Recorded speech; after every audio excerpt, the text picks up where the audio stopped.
1831 సంవత్సరంలో జన్మించినటువంటి సావిత్రిబాయి పూలే గారి దాదాపు 200 సంవత్సరాలు కావస్తున్నది ఆ తల్లి జన్మించి. 50-60 సంవత్సరాల క్రితం భారతదేశాన్ని చూసిన, తెలంగాణ ప్రాంతాన్ని చూసిన అడుగడుగున అసమానతలు, వివక్ష, అణచివేత కొనసాగినటువంటి రోజులను మనం చూసినాం.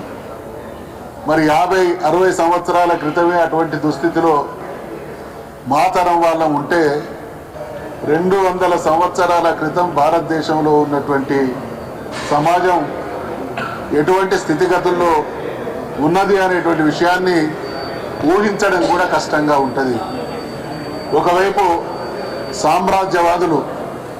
భారతదేశాన్ని పట్టి పీడిస్తున్నటువంటి తరం, మరొక వైపు రాజులు, మహారాజులు, భూస్వాములు, ఆధిపత్య కులాల వారు అనేక రకాలైనటువంటి అణచివేతలు భారత సమాజం మీద కొనసాగుతున్నటువంటి కాలంలో ఈ దేశం బాగుపడాలి అనంటే ఇక్కడ బలమైనటువంటి సంస్కరణలకు పునాది కావాలి అనేటువంటి ఆలోచనతో జ్యోతిబా పూలే గారు స్వయంగా మార్పు ఏదైనా ముందు మన ఇంటి నుంచెల్లే మొదలు కావాలనేటువంటి ఆలోచనతో తన సతీమణి అయినటువంటి సావిత్రిబాయి పూలే గారికి అక్షరాభ్యాసం చేస్తే ఆ తల్లి ఆ రోజున్నటువంటి మహిళా లోకాన్ని చైతన్యపరచడం ద్వారా మాత్రమే ఏ దేశంలో కానీ ఏ సమాజంలో కానీ సగభాగంగా ఉన్నటువంటి మహిళలు అన్ని రంగాల్లో రాణించినప్పుడు ఆ దేశం అన్ని విధాలుగా అభివృద్ధి చెందుతుంది అనేటువంటి ఆలోచనతో అనేక వర్గాల నుండి తీవ్ర ప్రతిఘటన ఎదిరించి అవమానాలను సహించి జాతిని సంస్కరించేటువంటి మహా బాధ్యతను తన భుజస్కంధాల మీద వేసుకొని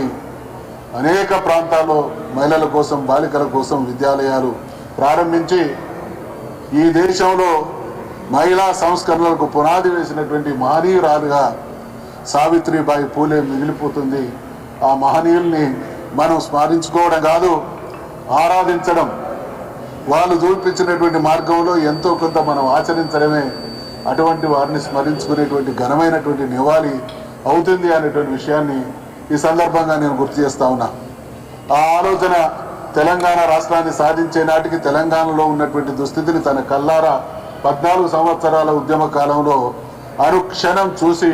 పరితపించినటువంటి మహానుభావుడు కేసీఆర్ కాబట్టే ఈ దేశంలో ఏ రాష్ట్రంలో లేని విధంగా అనేక వందల రెసిడెన్షియల్ స్కూళ్లను ఏర్పాటు చేసి బాలులకు, బాలికలకు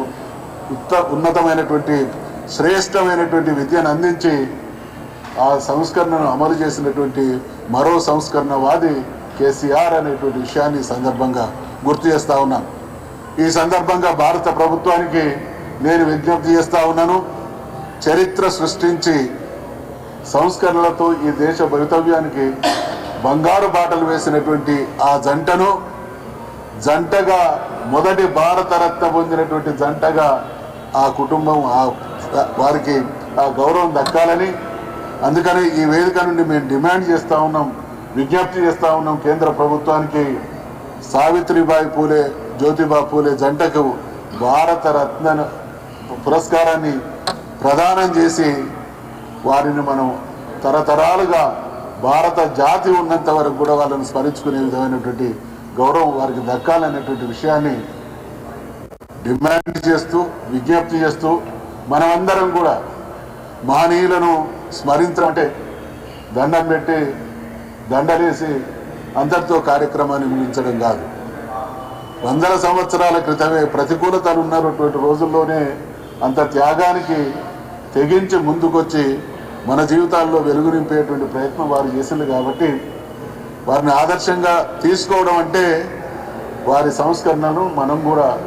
పుణికిపుచ్చుకొని అమలు చేయడమే అవుతుంది. కాబట్టి మనమందరం కూడా రాబోయే తరాల భవిష్యత్తు రీత్యా ఏం చేస్తే ఈ జాతికి, మన ప్రజలకు, మన చుట్టూ ఉన్నటువంటి సమాజానికి మంచి జరుగుతుందో ఆ దిశగా మనం కూడా పునరంకితం కావాల్సినటువంటి గొప్ప దినం ఈ దినం అనేటువంటి విషయాన్ని మరొక్కసారి మనవి చేస్తూ, ఏ లోకంలో ఉన్నా ఆ జంట సావిత్రిబాయి పూలే జ్యోతిబా పూలే దంపతుల ఆశీస్సులు నిరంతరం భారత జాతి మీద కురిపిస్తూనే ఉండాలని మరి ఆ దేవుణ్ణి ప్రార్థిస్తూ సెలవు. సావిత్రిబాయి